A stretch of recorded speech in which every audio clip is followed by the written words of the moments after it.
It was a Tuesday afternoon when the world decided to slow down for James Miller. The 40-year-old single dad had just finished his last delivery shift of the day, a stack of pizzas balanced in one hand, his phone buzzing with reminders about his daughter's school recital that night.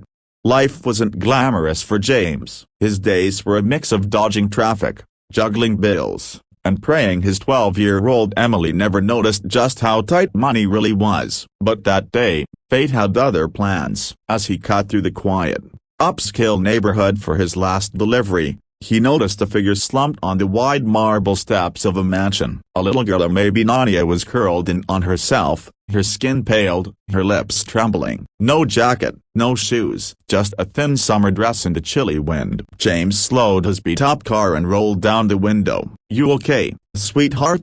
he called gently. Her head lifted weakly. "My chin's the broken bar hurts." "Can't a broken bar breathe?" That was all it took. James abandoned the pizzas, rushed to her side, and scooped her into his arms. She was frighteningly light, her skin clammy against his jacket. He banged on the front door. No answer. Through the huge glass windows, James could see adults and sedia maids, a man in a suit, a woman in heels. They glanced his way a broken bar and then looked away. It made his stomach twist. He shouted, "She's sick. She needs help." The suited man gave a dismissive wave, as if James was just a nuisance. That was it. James didn't wait for their permission. He ran to his car, laid the girl gently on the back seat, and sped toward the hospital. All the while, he kept talking to Hira about Emily's silly dance moves, about how she'd be okay, about how sometimes strangers care more than the people you know.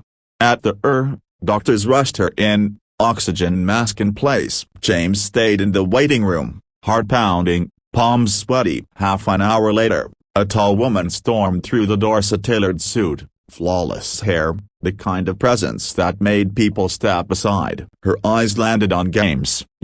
Are you the one who took my daughter?" James stood. "I didn't take her. I saved her." She was outside, barely breathing, her lips pressed into a thin line. "A broken bar. I was told she was with the staff." James shook his head. "She was alone." The woman's face faltered, a flicker of guilt breaking through. "I'm Claire Reynolds, CEO of Reynolds Corporation." He remembered the Namia. Half the city worked for her. She was famous for being untouchable, intimidating a broken bar, not for standing in hospital waiting rooms with red-rimmed eyes. The doctor came out then, smiling. "She'll be fine. Severe asthma attack. But you got her here just in time." Claire's eyes filled. She turned to James. "You a broken bar. You saved her life." James shrugged. Anyone would have done the same. But she shook her head. Not anyone. Over the next hour, James found himself in the hospital room, watching the little girl Lily asleep peacefully. Claire kept glancing at him, as if trying to read the man who had done what her own staff hadn't. They talked about Emily,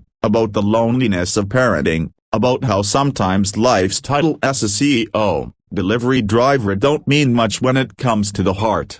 By the time Lily was discharged, Claire insisted on driving James home. Emily met them at the door, running into her father's arms. Lily, still pale but smiling, whispered to her mom, "He's like a real hero, isn't he?" Claire's gaze softened. "Yes, sweetheart, he is." Weeks later, James got a surprise knock on his door. Claire stood there, Lily clutching her hand, and an envelope in the other. Inside was not just a check big enough to clear his debts, but a job for managing deliveries for Reynolds Corp's charity wing. "This isn't charity," Claire said, catching his stunned expression. "It's a thank you, a broken bar, and maybe the start of something more." And just like that, a chance act of kindness had not only saved a life, but changed two families forever. Because sometimes, the moment you stop to care for a stranger, a broken bar, love finds its way in.